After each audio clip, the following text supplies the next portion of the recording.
Hello, everyone. Welcome back for a new series on this channel. This is Seraphin. We just finished up the first American Fire Emblem game, that would be Blazing Sword. So now we're going to move on to the second Fire Emblem game released in the West. And some of you are looking at these previous screens right now already know what it is, and I hope you're excited because this is going to be fun.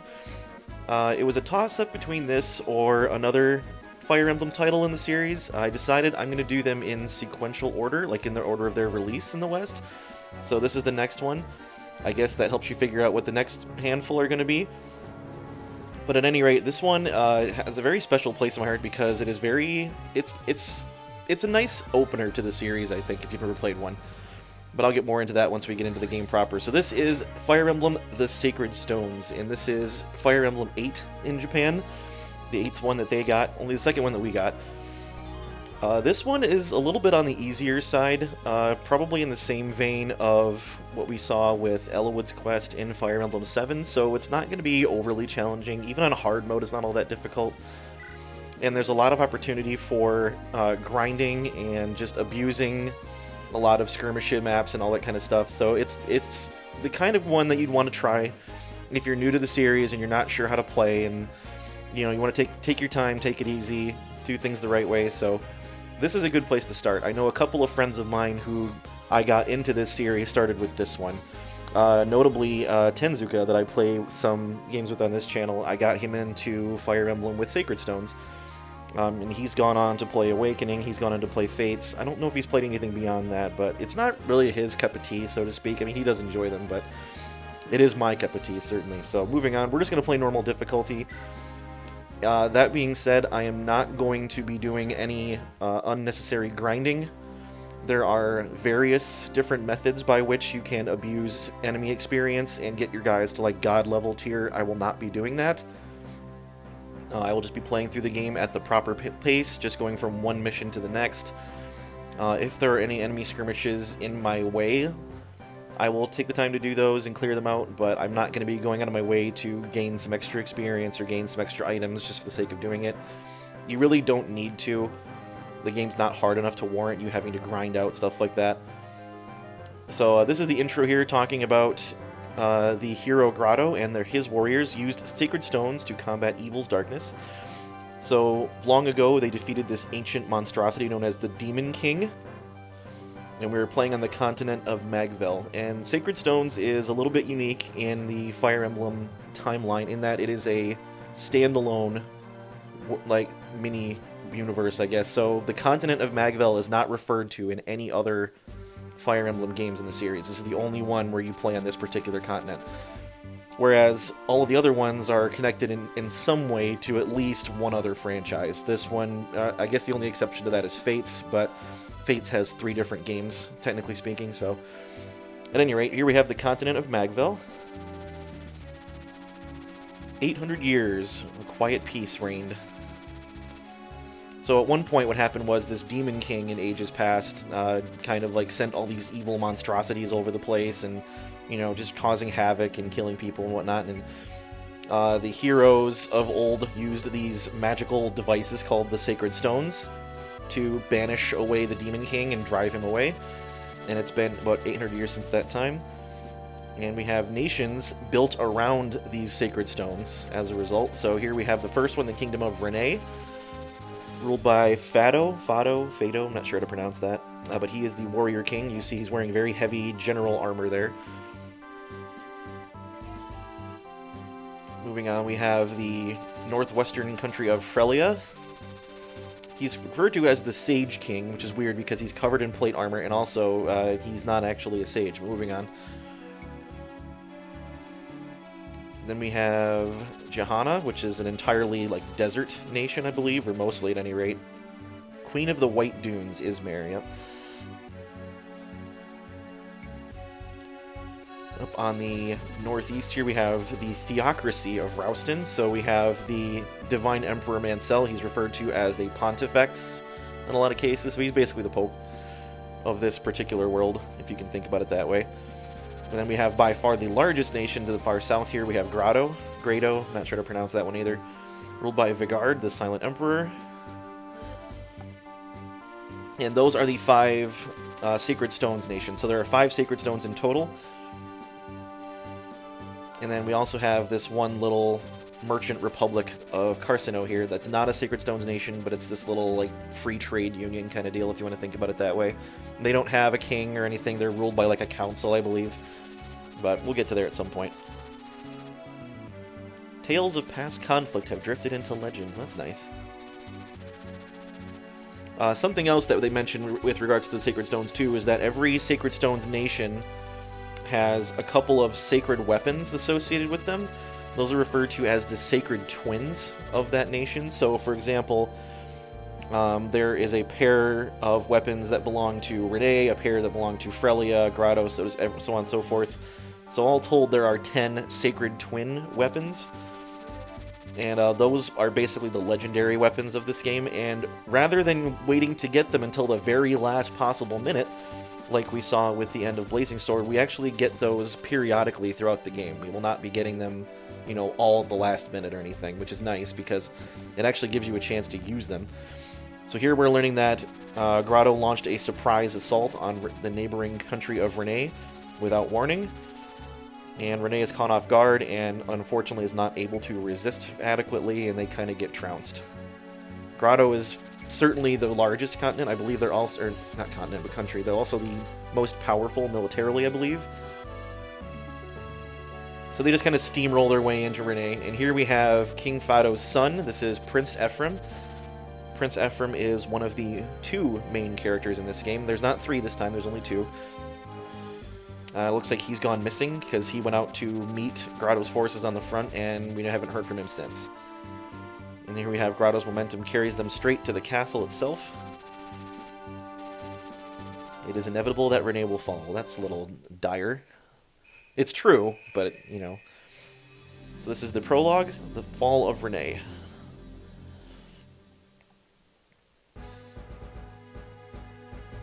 And as is typical with every large castle, they have a bunch of generic units guarding them. I will say, one of the nice things about this game over Blazing Sword, even though I like the gameplay of Blazing Sword a little bit more, this one is very nice in that there's a lot of mechanics that are kind of ironed out and streamlined to make it a little bit better. And as you notice here, the text is a little nicer to read. I don't know if that's my opinion or whatnot, but I find it easier to... Just the font is a lot more appealing in this one. And then you see the generic guards here. They look pretty gruff, and, you know, they don't just look like generic scrub soldier. They look like they've actually seen some action. And I just think they look nicer at any rate. We've lost contact with Prince Ephraim and can expect no aid from him.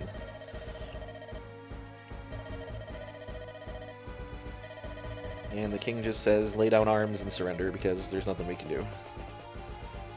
And here we have the other main character of this game. This is Erica, Princess Erica specifically. So we have Ephraim and Erica. They are twins, brothers and sisters. And the king is asking if she has a bracelet. I'm not sure what the deal with the bracelet is. And here we have Seth. This Seth is the, I believe I've talked about the Jagan archetype, but I'll go over that more once we get to the actual gameplay. Take Erica and head for Frelia, because King Hayden's a cool dude, and he will protect you. And Seth's like, wait, what about you? The king plans to go down with his castle, as it seems.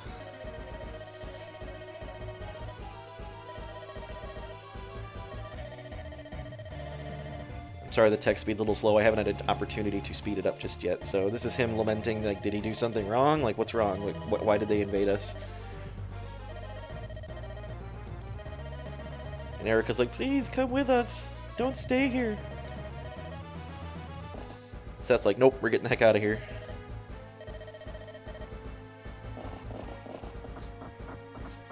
Silly generals. Now you might be seeing a couple of different sprites on this map here than you might be used to. It's something that we never saw in Blazing Sword.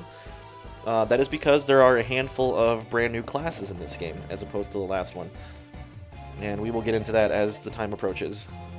So this is Franz. He is a knight of Renee. I believe he might just actually be a squire. I'm not sure if he's actually a full-fledged knight yet. But he's telling Franz to ride ahead to Frelia and ask for reinforcements.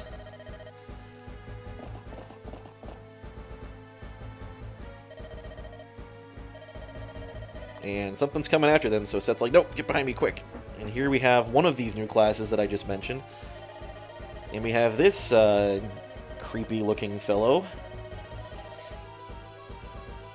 He's looking for Princess Erica.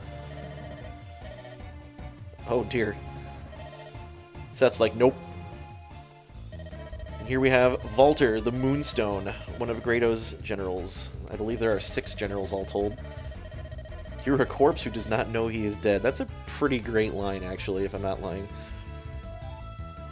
So, Valter is a Wyvern Knight. He is a promoted Wyvern Rider, but instead of the Wyvern Lord that we were accustomed to from Blazing Sword, this is an alternate promotion, and that is because every class in this game has a branching tier of promotion, so when you have a base class, when they go to promote, they can choose between 2 different options, instead of just being forced to promote into a fixed one, rather.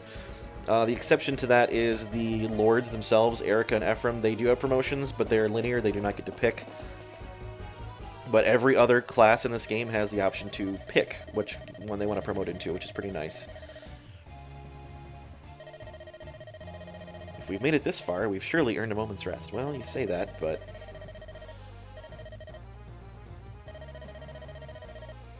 Oh, poor Erica. I mean, she's got a point. Seth is pretty awesome, not gonna lie.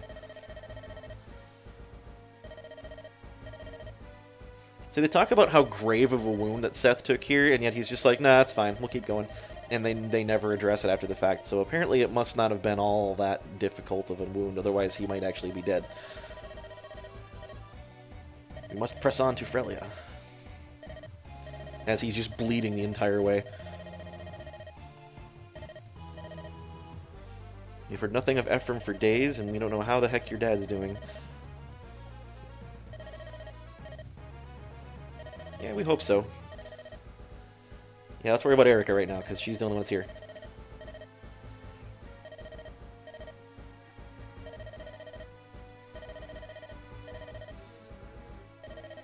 Come, Seth, let us go. I like how he just puts her down and is like, you can walk the rest of the way. Border Mulan and Frelia. Mulan, is she there? That'd be awesome. We wouldn't even need to fight. Just let Mulan kill everybody. Take this rapier. If something should happen to me, you must continue. So we get a rapier for Erica, because she's the only one that can use it. Very much in the same vein as Ellawood from Blazing Sword. And of course we have... These actually... They look like bandits, but they're not. These are actually Grado troops.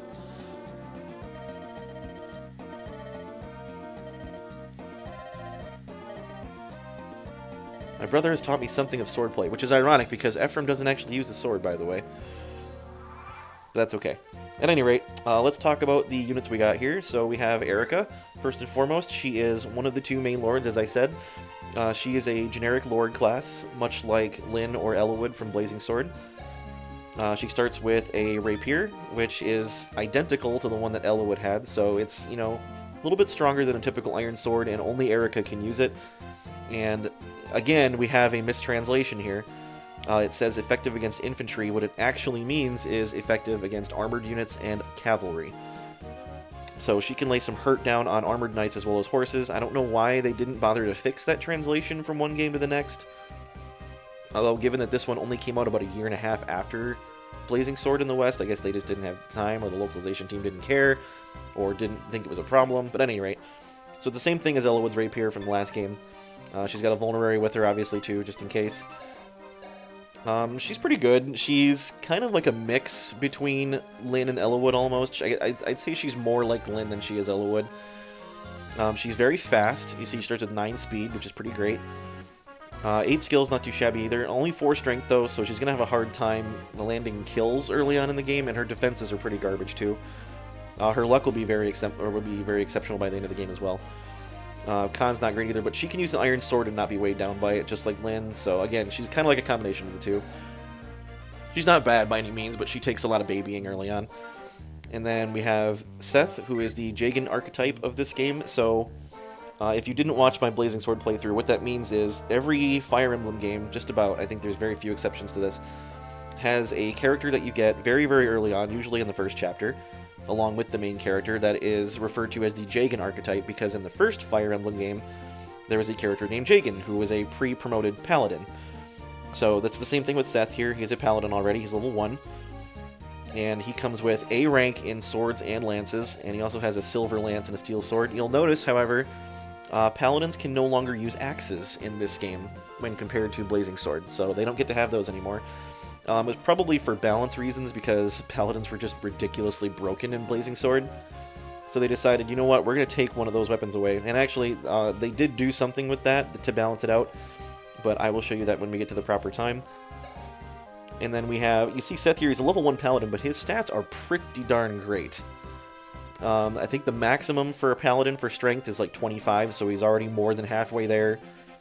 You know, halfway to a skill cap, halfway to a speed cap. And he's about where he should be for that, because he's effectively level 21, and the max you can go to is level 20 promoted, so he's got 19 levels of growth to get to max, and he'll probably make it there for most of those. I believe he maxes out speed with no problem. Strength and skill, maybe he gets pretty close, but not max. Same thing with defense. Resistance usually doesn't go very much higher, but that's alright. And he's a con of 11, so he can use both of these weapons without any speed loss. And yeah, so he's pretty phenomenal. Actually, and here's the thing with Seth. Normally, the Jagan archetype characters have really good base stats like this, but have terrible growths to make up for that fact, so that if you rely on them too much, they turn out like garbage. That is not the case with Seth. Seth is incredible, and he stays that way. So he will actually be able to keep up with the rest of your units if you decide to keep using him once all of your other units have reached his level. So he is never a bad choice to use. And he's very, very competent in battle, and he doesn't need to worry about raising weapon ranks because he starts with A in both of them. You really just need to decide which legendary gun you want to give him at the end of the game, whether that be the sword or the lance. There is one of each weapon type, just like in the last game, for legendary weapons. So I prefer to go with the lances for him, just because lances are a little more utilitarian. Like, for example, you can have javelins that can attack from range. Swords do not get that in this game, just like the last one, so if you want some more options, I find that lances are better. And when you reach S rank with a certain weapon, you gain a small boost to hit and critical rate, so I like to go with lances for him for S rank if I decide to use him. Probably will not be relying on Seth very much to begin with, but he's going to become very valuable later on when we run into some difficult spots, so he's nice to have around. At any rate, you'll see he is still wounded from his encounter with Walter in the prologue. And we're going up against Axe people. Erica can easily handle these guys, I'm fairly certain, so we're just going to send her straight in there. That being said, we're going to adjust this game speed here a little bit. It's a little too slow for my liking right now. We don't need the subtitle help, we don't need the auto cursor. I think I'm fine with the generic blue window here, it looks nice. It's nice muted blue, it's not like that bright blue from Blazing Sword. There's a lot of quality of life improvements in this game as compared to Blazing Sword. It's still, don't get me wrong, I still love Blazing Sword, but they had some time to make some very nice quality of life improvements and refinements in this one, and I'm very much okay with that. So rather than engaging them, we're going to let them come to her. Hopefully she won't get killed right away, because that would be bad, but 39% of hit is not great for an axe user. If one of them hits her, it's okay, but they're not going to. But since they're both incapable of hitting her now, it's going to be fine. That one at the bottom will not move until the other two are dead, so this one's got a slightly, oh yeah, there you go, see a slightly higher chance to hit, and he does. But thankfully Erica kills him in one round, because she's got just enough power behind that rapier. And now we can actually park her on that forest. And I think this guy's actually got a steel axe. No, he's got an iron one. His attack is 80, or his hit is 83. He's got a little higher hit, but the forest will more than make up for that. Just to make double sure, we're going to go ahead and heal her up, because I don't want her getting picked off this early on in the game. We'll move Seth out of the way, just so nothing comes after him.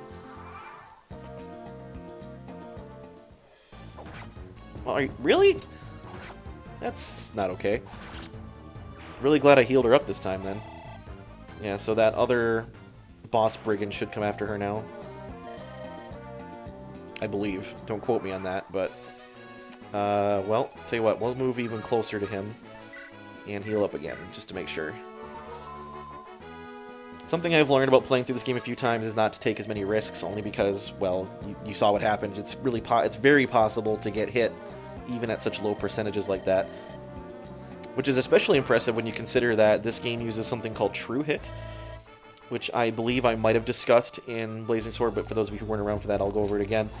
So when you see a hit rate of 25%, it's not actually 25%. It's actually lower than that, because what this game does when determining hit rates and critical rates and things is, instead of picking one random number between 1 and 100, or between 0 and 99 actually is what it is, but rather than picking one number to determine that hit rate, it actually takes two numbers at random and then averages them. So what that means is right around 50% is 50%, but anything higher than 50% is actually slightly higher than that, and it curves upwards, so the higher above 50 you get, the more above that number it actually is. But the opposite is also true, so the lower the number is below 50, the lower chance it is. She's only HP and skill. That's not a great level up. So a 25% hit is actually something in the vein of like 15 or 16% to hit, and something like 19 is actually right around 9 or 10%. So really garbage hit rates are actually way worse than they look, but really good hit rates are even better, to the point where a 99% hit rate is effectively 100%. The only way that you can miss on a 99% hit is if both numbers roll 0, and that's just so astronomically unlikely. So this is Erica lamenting about the fact that she's like, is this what battle is like? Because I've never been in a battle before. She's only ever sparred with her brother, so I won't stop until I see Renee restored. So I guess I wasn't necessarily going to talk about this. We're going to move on to Chapter 1, by the way, because that was a short one. And this one's also pretty short. So Chapter 1 is Escape. Something I'm going to talk about because it comes up a lot in the Fire Emblem fan community, and it's something that I, again, do not subscribe to because I think it's just dumb. This person here is Princess Tana. She is the Princess of Frelia. So she is the daughter of King Hayden. At any rate, so a very common theme with Sacred Stones, and with Erica and Ephraim in particular, is because they are twins, and because they have a great deal of love and respect for one another as siblings, there's a lot of fan speculation that they're like incestual, which is wrong. And it's actually blatantly called out in Fire Emblem Heroes. There are a couple of missions in there, I think it's just one actually, but Ephraim even mentions, like, some people think that because Eric and I are so close that we're actually like, an incestual couple, and he's like, that's just gross, why would you think that? So it's clear that Intelligent Systems, the developers of this, have, heard about that, and they're like, no, you guys are dumb. Don't think that. That's just weird. The way that they talk to one another, I don't know if it's a result of the localization or if that's actually just how they talk, but I guess I can kind of understand where someone would get that impression, but they're just very... They care a lot about each other. They're the only family they have, so it's really like, why not? But any rumors you hear about them being, an incestuous couple, because at one point, I'm not going to go into that right now, but just disregard anything you hear about that. It's not true. It's not actually a canon part of this game. It's not actually true. So I don't again, I don't get it, but it's kind of like the same vein the same problem I had with like Raven and Lucius being a gay couple from Blazing Sword. There's nothing to support that either. Or a lot of people think that Ike and Soren from Path of Radiance are a gay couple. Again, I don't have any reason to believe that's true. These games are made by Japanese developers, and I know we're a lot more accepting of that kind of situation here in the States, but in Japan they are very much not. That is not something that is commonly discussed or commonly accepted in Japan, so I cannot imagine why that would be something that they would buy into or encourage. I'm not saying there's anything wrong with it. I don't personally care one way or the other. But given the source of these games and the material behind them and the people who made them, it's very, very, very unlikely. Perhaps we can retake Mulan. Why, yes, if we got Mulan, this game would be over very quickly, because she would just murder everybody with an avalanche. There's no mountains in this game. Anyway, so sorry to get that out of the way. I just wanted to touch on it really quick because I thought it was something I needed to mention in case anybody had any questions. I like to try to be what's the word I'm looking for here? Not necessarily the level head of the community, but like, come on, people. It's like, put some of these rumors and, you know, myths into context. Is what my common belief is. Like, if you think one thing about certain people in this game or a certain situation, it's usually not as, you know, you don't need to read into it nearly as much as you think you have to. It's usually pretty base on the surface stuff. And again, I have a really hard time believing that any of these rumors that people come up with or fan theories are actually true. That's a lot of the character development in this game is very on the surface stuff. And here we have Franz again. He's come back. And with him is Sir Gilliam. He is a border guard of Frelia, and he is pretty darn cool, as you can tell by his awesome expression and facial hair. He actually looks like an anime hero in armor. Like he looks like he's got like the Vegeta hair swept back and black and the beard, and he's like, oh, it's funny. So Gilliam's talking about how it's basically his duty to protect Princess Tana because he's from Frelia. She's in no danger if they want her as a bargaining tool, but we will have to see to her safety. Let us retake the castle. And here we have Gilliam saying he has stronger armor than Franz, so he'll go first. And that is because Gilliam is an armor knight. Gilliam is pretty solid. I like him quite a bit. He's not nearly as overpowered as somebody like Oswin from Blazing Sword, because, well, Oswin's just ridiculously good.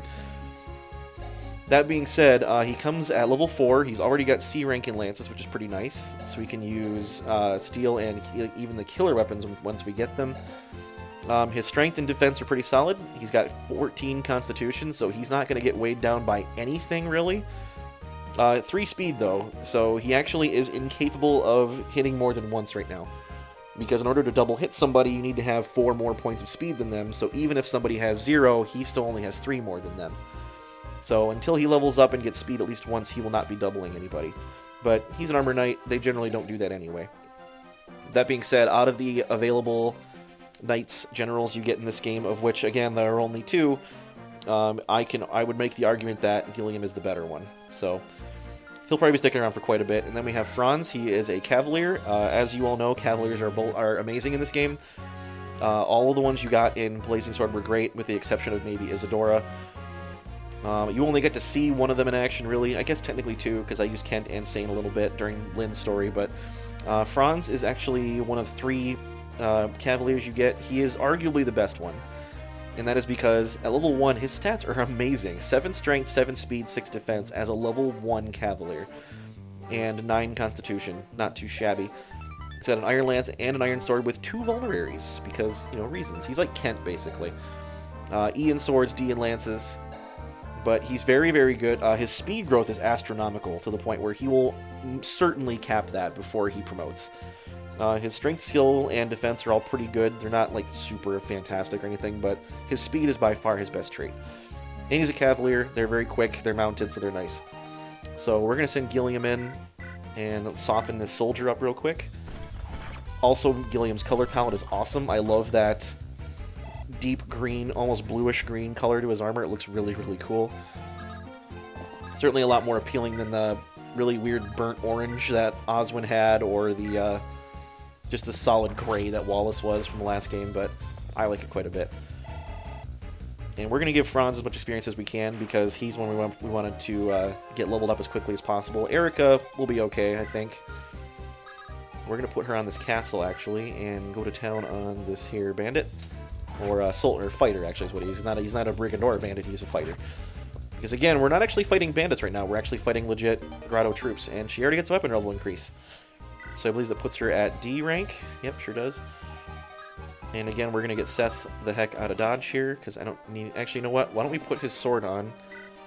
And then I can visit these villages with him. So they shouldn't go for him, because he's too good. Yes, the Grotto army's taken over the castle. We know that already.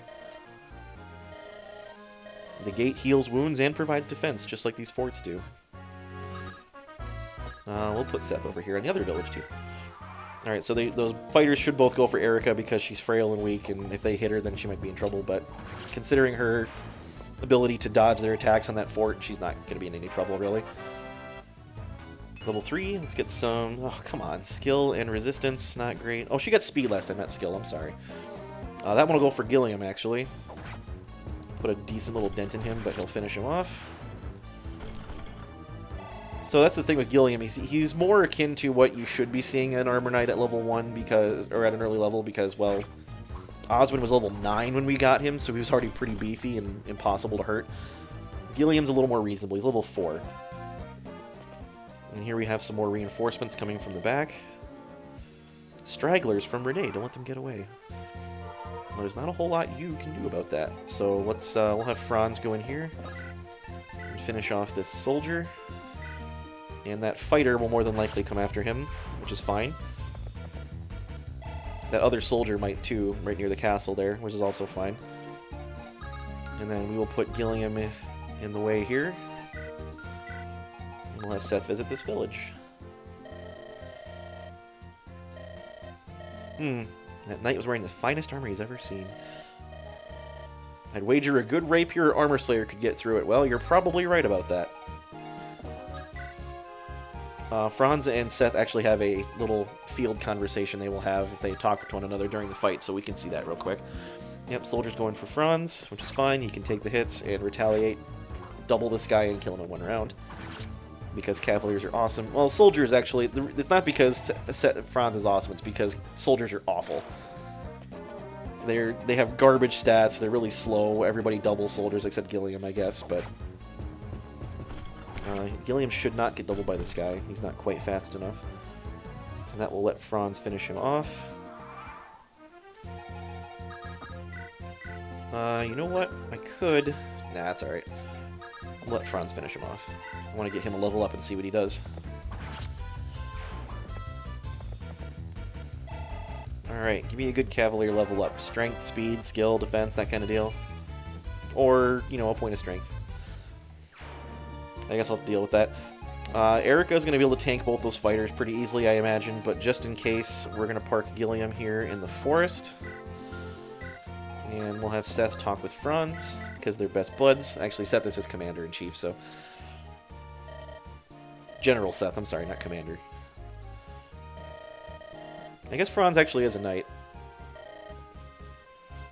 And Franz being the typical chivalrous knightly cavalier, he's like, yes, with honor!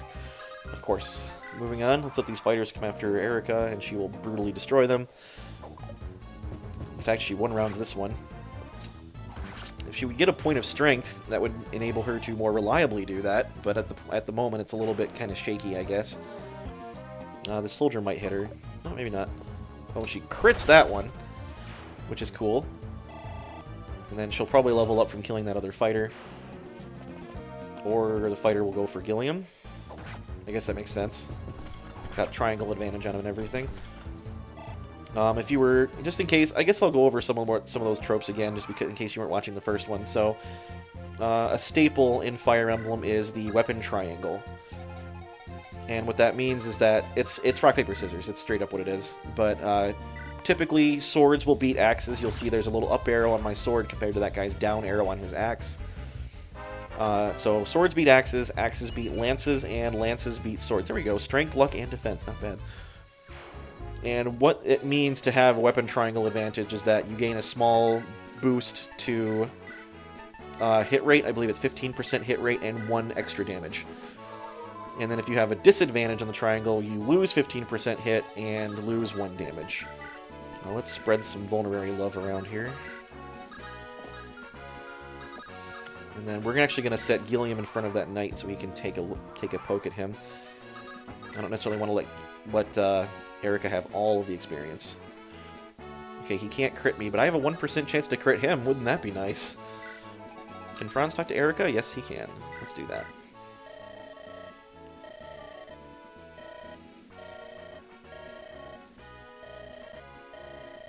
Princess Tana is in danger here at Mulan. Erica and Tana, I guess, are like best buds because, well, they're both princesses of neighboring countries. So it makes sense. We'll park Erica right over here. And we'll see what Gilliam can do against this guy. Probably not a whole heck of a lot, but... if I can get an extra level out of Gilliam during this chapter, that would be pretty cool, too. Although, because this guy heals up every turn on that castle, it might be difficult. So we might just let him soften this guy up and then have Erica finish him off. Let's heal up one more time.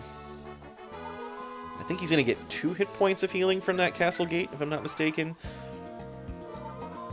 Yeah, just 2 points. That's still more than I would like him to have, but what are you going to do? At least we're not having any hit issues. I'm curious at what kind of damage that Erica can do to this guy right now. She doesn't have a lot of strength, unfortunately. So that will be double that to 14 might against an armor unit. 19 with her strength, and then -1 because he's a lance is 18, and then 3 more defense because he's on a gate. So technically that should do 15 damage to him, I believe. He's got 14 left, so... does Gilliam level up from hitting this guy? Let's find out, won't we? Not quite. One more hit, though, and then we'll let Erica finish him off. No big deal. And again, she should have no problem doing that. Wow, he missed? I bet you I'm going to miss, too. Oh, maybe not. Gilliam a little more reliable than I remember him being. Alright, hopefully he gets a speed level up here so we can start doubling soldiers. Nope, maybe not. Strength, HP, and luck, not bad. Gilliam is going to remain quite slow for most of the game. His strength and defense growth are both incredible, but everything else is kind of meh. So we'll let Erica finish this dude off. 11? How does that work? I'll worry about the math later. It's not really that important. So, anyway, let's just finish this guy off. This can't be. But it is. She doesn't quite level up, and I kind of prefer that because I'd rather let them have a better level up next round. I think I need her to seize that particular throne, so we'll just end the turn real quick. And cap it with Erica. Hey, Tana is safe. It's kind of interesting. Tana in this game, this is the game that she's from, obviously. She looks like she's, what, like, 16, maybe? She does not look very old. Neither does Erica, really. Erica looks a little older than Tana. I'm willing to bet she probably is. That being said, in Fire Emblem Heroes, Tana has a couple of different units in that game. She has her, like, her base self, and then she has an alternate version of herself. They made her look much more mature. And I mean that in a, they definitely sized her up, quote-unquote, in a lot of ways. Which I'm okay with, honestly, but at the same time, I don't think that she's... Maybe there's, like, a time skip, who knows, but they don't bother to address that. She looks like she's 16 in this one. And then looking at her official artwork for Sacred Stones, she still looks like she's, like, 16. But anyway, moving on. So we are moving to Castle Frelia. This is King Hayden. And this is him worried, telling me he was worried sick about Tana and she's not allowed to leave anymore without his permission, because reasons. And here's Erica. And he is happy to see her safe too, which is understandable. Uh-oh. Well, there you have it, everybody. King Fado is dead. And Erica and Seth do not take this very well. I'm not sure how Frelia promises to fight back against Grotto when they're far more powerful militarily.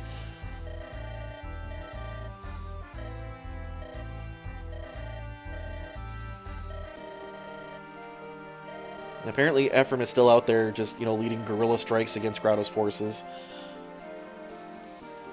He's now in Renval on the border.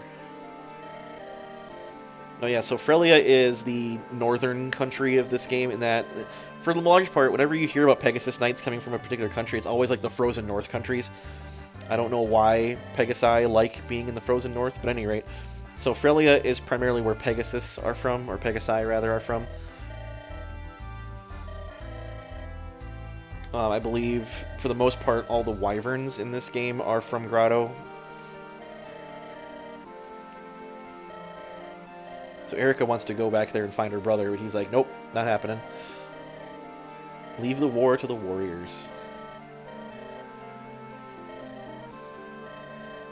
She cannot rest while he risks his life.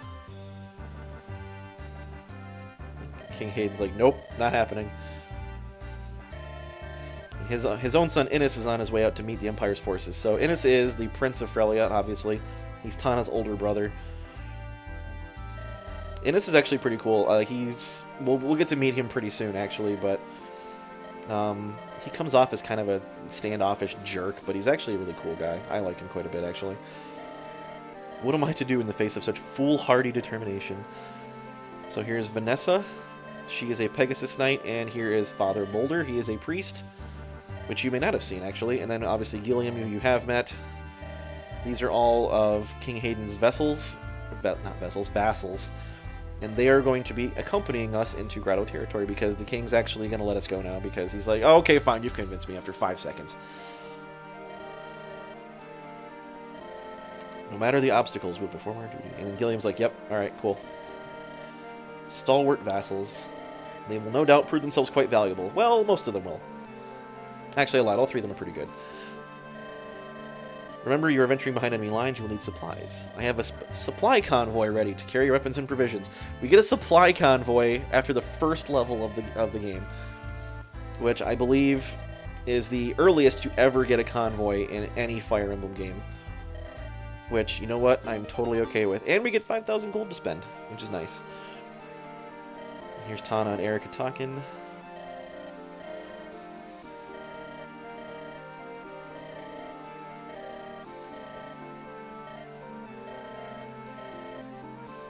What's gone wrong with the world? So much. So much has gone wrong with the world. Yeah, apparently Emperor Vigard was regarded as, like, you know, the silent, stalwart emperor, and he just valued peace above all others, and now all of a sudden he launches this massive attack on Renee, and no one knows why. And then she's talking about Prince Leon there. Prince Leon is Emperor Vigard's son. We won't meet him for a little bit yet. But he's very much the same as his father. Very stalwart, very soft-spoken, very peace-loving person. Alright, so that was Chapter 1. We're going to do Chapter 2, obviously, in the next episode, and I believe we're moving on toward trying to find out where the heck Ephraim went. But until that time, thank you all very much for joining me on this inaugural episode of Sacred Stones. I'm looking forward to this one. There's no Fire Emblem game I don't like, but I think this is definitely in my top 5, which is funny because there's only, like, 15 of them, and I've only played about 10. So anyway, this is one of my favorite ones, but we're going to move on to the next part in the next episode. Thank you all for joining me for this part, though. I will see you in the next one. So until that time, thank you all very much, as I said, for watching. This has been Seraphin. Stay classy, internets.